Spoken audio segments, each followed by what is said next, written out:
Thando Lukuko is the National Coordinator at Climate Action Network, and she joins us now via video link. Thando, thank you so much for your time this afternoon. Welcome. So talk to us about some of the core arguments on both sides of this debate.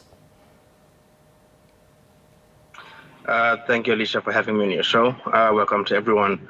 So there were two key topics, right, going into this COP that were hot ticket items. The first one is what's called the new quantified collective goal, NCQG, which speaks to the money. And the second one is what's called Article 6, which speaks to effectively the trading of carbon credits, or if you will, carbon dioxide.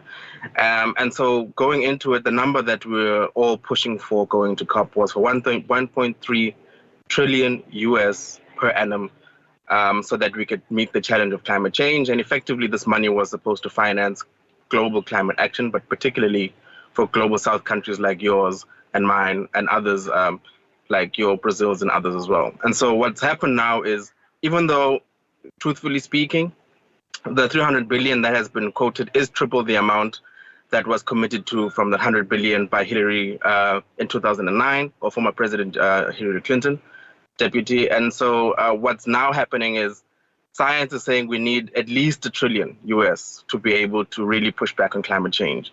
So the amount that's been pushed for the 300 billion comes far, far, far short of what is required by science, and certainly what is required under what's considered a climate debt for us as particularly global South countries, the ones who are far more impacted by climate change than your so-called richer nations. So that's the first issue, was the money falls far short. The second then issue is this one on Article 6, right? And just the principle around Article 6 is to say, if we know from science that trees absorb carbon, if you can prove how much carbon a tree has been able to absorb, for instance, and you can certify that, we can then trade between how, for instance, we might be able to meet our climate targets, right?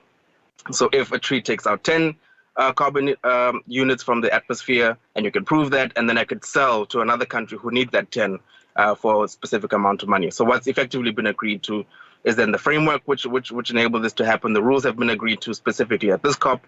What's called cooperation between countries has been agreed to finally. And then Article 6.2, which is the actual mechanism now, or what's called carbon markets, has been agreed to by developed countries, developed and developing countries.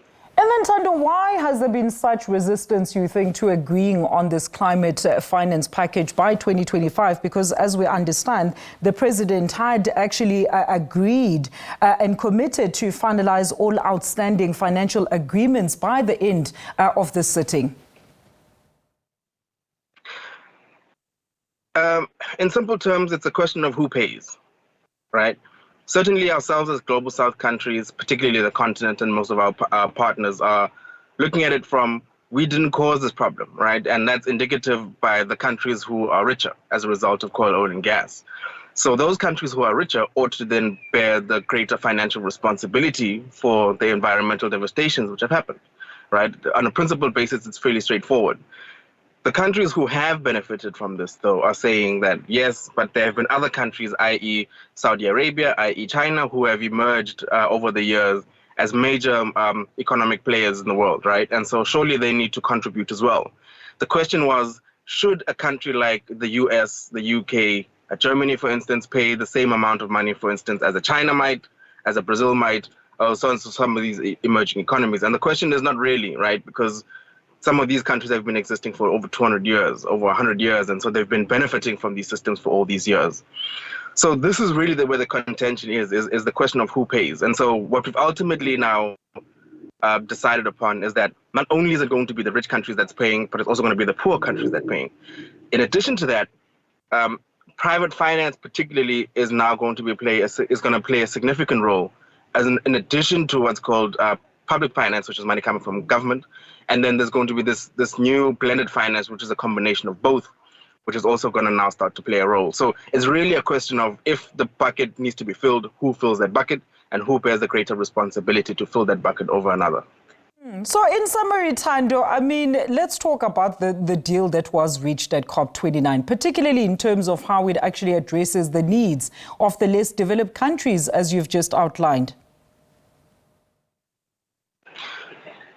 So what it means now is, if we were supposed to be sharing, let's say, between 80 countries, 1.3 trillion US, we now effectively have to be sharing 300 billion US, right? And that's a really significant difference. In simple terms, if you look at what happened in KwaZulu-Natal with the snowing, if you look at what happened in KwaZulu-Natal with the flooding, where's that money going to be coming from? The idea was that 1.3 in part was supposed to address those kinds of needs.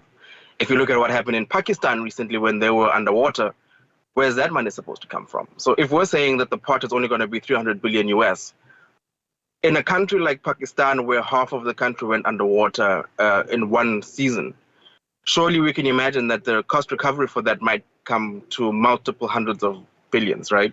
So are we now saying that that 300 billion is going to be spent on individual countries because the pool is just too small? And this is what it means in real terms. So there's still the details of how you're going to get money from the international market into your domestic market. So how is South Africa going to get access to that money? These are some of the nitty-gritties which are still being ironed out, right? But the idea is that it's in part supposed to be full loans. So South African government going to the IMF, World Bank, and others to ask for that money at cost plus because we still have to pay the interest rates. The part of it is it's coming from the South African budget itself, and we don't know where that money is going to come from specifically within our own pockets. But then there's this element that comes from private companies and other private players who've got significant balance sheets to be able to pay some of this money. But of course, they're also going to want a return on their investment. So this is what it means now for each individual country. There's no one simple solution I think that's going to be gotten to. But the idea is that where the pool was supposed to be sufficient, at least on an annual basis, we're now finding that it's 3 times less than what it is that we've asked for, or at least 4 times less than what we've asked for. And now we have to kind of effectively manage how we're going to spread those financial assets across like all the countries that are being devastated. Interesting indeed, Thando, because I mean, I know before the summit actually sat down, in terms of the financing, they had wanted actual numbers or actual amounts that they would be then able to agree to by the end of the summit. But you can't mitigate, especially on issues like climate change. We're very unique challenges as a continent pertaining to such issues. So I suppose they should have looked at another strategy when it comes to how they're going to get down to agreeing to some of these amounts, because a lot of work still needs to be done before you can actually curtail in terms of monetary resources that you're going to need to deal with a specific problem. Precisely, Alicia, precisely, right. What you're explaining kind of talks to the problem that we had when we tried to raise the 100 billion, right, which was never really met, just by the way. And so one of the things that we pushed for, certainly as civil society and other actors, was that if we're now going to be needing, according to science, right, because the numbers it's really backed by science, if we're going to be needing 1.3 trillion on an annual basis for now until the foreseeable future, potentially growing if we don't do anything, then we need to look at where that money is going to come from. This is also in part why the Article 6 decision is so important, right? Because what it means is, if you look at it from a country-to-country perspective or company-to-company, what it means is if you've got a petroleum company or a country that's producing a lot of carbon emissions, and according to the rules, they've already done as much as they can as an individual country to reduce. They've done whatever interventions that they could, but they're still finding that they still need to reduce greater than that. Then the rule for Article 6 effectively means that in a country where there's a lot of forest reserves, we can take in a lot of that carbon dioxide from the atmosphere. We can prove that we've done so. And then we could trade what's called carbon credits for money, right? And that idea is supposed to then contribute to that 1.3 trillion. But it's not to say that those two methods were the only ones. There were additional ones that need to be found. However, the argument going in was to always say, let's reach for the stars, right? So that when we fall, at least we can land on the clouds. But part of the work between now and landing on the clouds is, well, what are the multiple ways in which we could finance 1.3 trillion?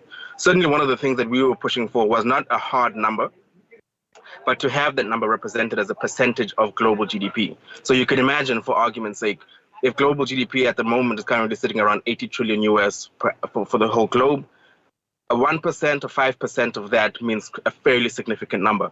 And that would have allowed us to be able to meet some of these commitments. But this is not what I guess took in the end. Instead, people went for the hard number. And now the number that we pushed for is not the number that we got.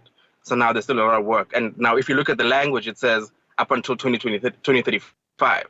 So we don't know how much we're going to need to increase to get to 1.3 by 2025, but certainly 2035. But certainly, by the time we get to 2035, we're probably going to be needing in the region of around $5 trillion US per annum in investment in order to really mitigate against climate change or make a significant enough impact. Ooh, quite a lot of work to do there, Thando. Thank you so much for putting it in layman terms. Thank you so much for that contribution, Mr. Thando Lukuko, the Climate Action Network SA.